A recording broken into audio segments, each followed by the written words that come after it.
Before the village roofs had caught the first light, Misita was already walking toward the old wooden stable. Dew silvered the grass around her sandals, and a pale mist rested over the fields. In her small basket were a brush, a red apple, and nothing more. She did not need to bring much. The friend waiting beyond the stable door cared less for gifts than for the sound of her familiar footsteps. As the sky warmed from gray to peach, 2 birds swept low across the pasture. Misita smiled and drew her lavender shawl close against the cool breeze.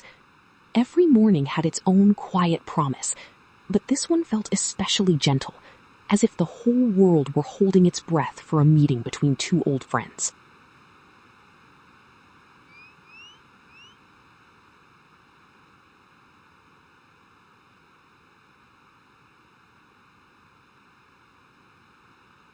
Inside, the stable smelled of hay, warm wood, and the sweet earthiness of horses.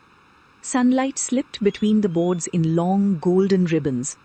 At the far stall stood Tara, a soft brown horse with a small white star in the middle of her forehead. She lifted her head before Misita spoke. Her ears turned forward, listening, and her dark eyes found Misita at once. For a moment, neither moved. Their greeting lived in stillness. One patient gaze, one quiet breath, one step taken without fear. Misita remembered the first day Tara had arrived, nervous and uncertain of every hand. Trust had not appeared like magic. It had grown slowly, morning after morning, until even silence between them felt safe.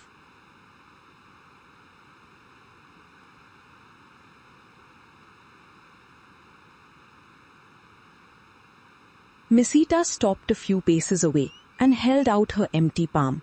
She never hurried Tara. Friendship, she had learned, could not be pulled closer by a rope or demanded with a loud voice. It came when it was given room. Tara breathed in the scent of her hand, then lowered her soft muzzle into it.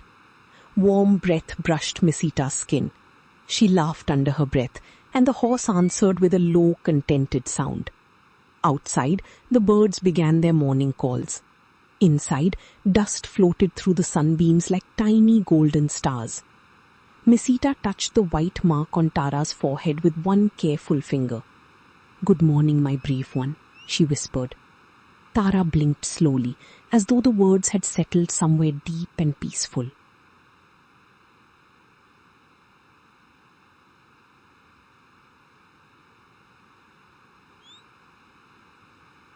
From the basket, Misita took the old wooden brush. She worked gently along Tara's neck and shoulder, loosening bits of straw from the brown coat. Each stroke had a patient rhythm. Brush, pause, breathe. Brush, pause, breathe. Tara's head lowered, and the tightness left her muscles. Caring for another heart was often like this, Misita thought. It was rarely one grand act. More often, it was 100 small kindnesses repeated faithfully.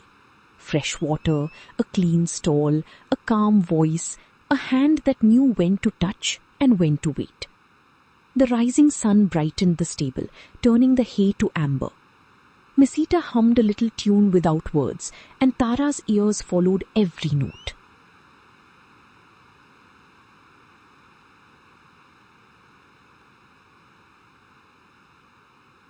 When the brushing was done, Misita laid the brush aside. Tara turned toward her and gently pressed close. Misita wrapped both arms around the horse's neck and rested her cheek against the dark mane. Tara's eyes closed. So did hers. For a little while, there was no stable, no distant village, and no busy day waiting beyond the door. There was only warmth, the slow rise and fall of breathing, and the steady beat of a trusted heart. A breeze entered through the open barn and lifted the edge of Misita's lavender shawl. Somewhere above the beams, a sparrow rustled its wings. Misita did not speak. Some feelings became smaller when forced into words. This one needed only to be held.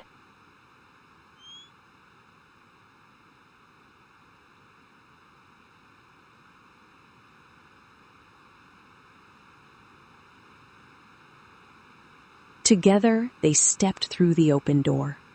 Tara could easily have hurried ahead, but she matched Misita's pace, hoofstep beside footstep. The pasture spread before them in shades of sage and gold. Mist curled low over the grass, retreating wherever the sunlight touched it. Misita loosened her hold on the lead until it rested like a soft ribbon between them.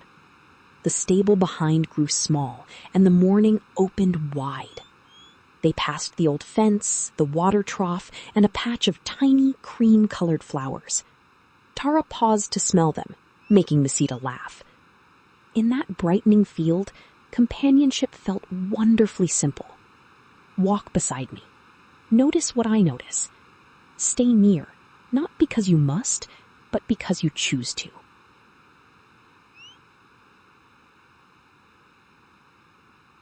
At the center of the pasture, Misita unclipped the lead.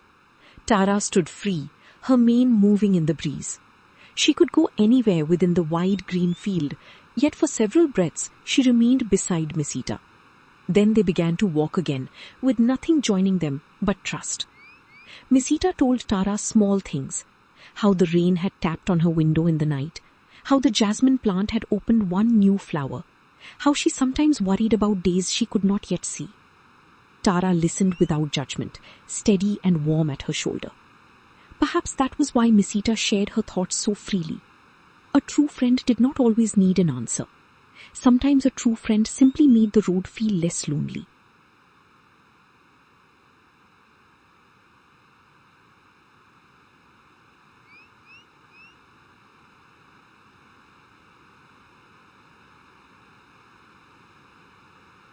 Beneath an old tree, Misita sat in the cool grass and brought out the red apple. Tara bent her head at once, suddenly very interested in the basket. "Ah, so this is the treasure you were waiting for," Misita teased. She broke the apple into pieces and offered one on her open palm. Tara took it with surprising delicacy, then searched for another. Misita laughed, bright and unguarded, while leaves flickered overhead. She kept the last piece for herself, and they shared their breakfast in companionable silence. Nearby, a spiderweb shone with dew, and tiny wings moved among the wildflowers. Happiness did not always arrive with trumpets.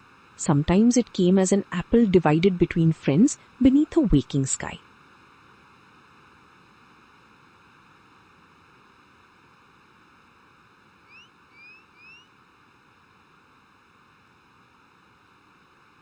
A sudden gust raced across the pasture. Tara lifted her head, then sprang forward with joyful power.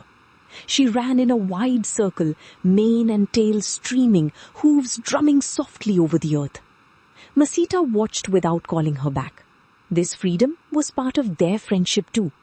To love Tara was not to make her small. It was to delight in her strength, her speed, and the wild brightness that belonged only to her. At the far fence, Tara turned. For one suspended moment, horse and woman looked across the golden field at one another. Then Tara ran back, slowing as she came, until she stopped before Misita and touched the white star on her forehead to Misita's waiting hand. She had been free, and she had chosen to return.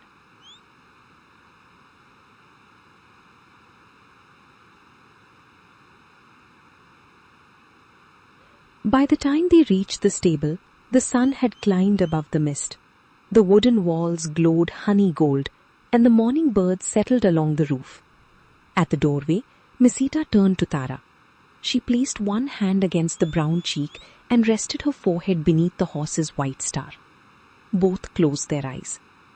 Tomorrow would bring another walk, another brushing, perhaps rain or wind or an unexpected worry. Yet the promise between them did not depend on a perfect day.